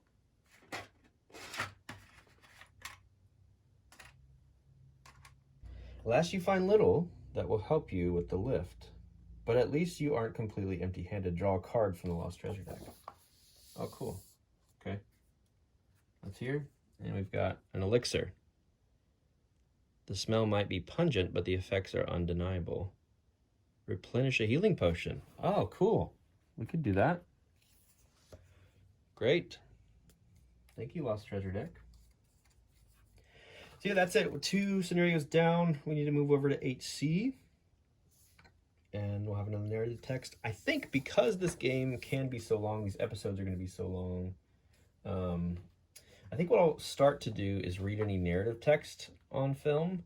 And then any like unique scenarios we come across, I think we will just film those. So I'll probably play a lot off screen. I know these don't get the most views now that we've had so much Bardsung content go up on the channel.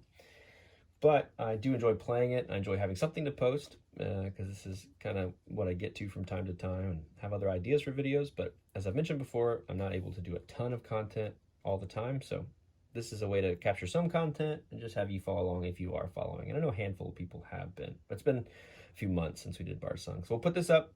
We'll add any narrative flavor to other episodes, probably just film the narrative entries and explain a little bit what happened. I'll talk about any character upgrades I've done, stuff like that. But I'm not going to film every crawl from here on out. But yeah, that's it. Thanks so much for watching. We had a lot of money, so we could probably replenish most of our items. Maybe buy some stuff, which will be cool. And then we'll move on to Encounter 8C. As I said, I probably won't film it, but when we get to the narrative text at the end, I'll film that and post it just to explain a little bit. I'll probably film a few episodes and then go from there. Thanks so much for watching. If you watched this whole video, thank you. Appreciate you hanging out on the channel. We'll see you next time. Thanks. Bye. All right, I'm popping in back here. We actually didn't earn XP. I just double checked the completion, or the progress tracker, and the reward for completing 2 scenarios within chapter 8 is actually another treasure. So we're going to draw that real quick and take those XPs back. Here's what we get. We got another rune. Rune of Kings. This is the one that we have on our staff, which allows us to replenish the fate if we roll 18, 19, or 20. So that's cool. We don't really have any slots for it, so I have to read up and figure out what we need to do for that. Oh, I'm sorry, we do. We have the Druidic Focus that has a slot. So we might move some runes around. We'll see. But thanks so much. See you next time.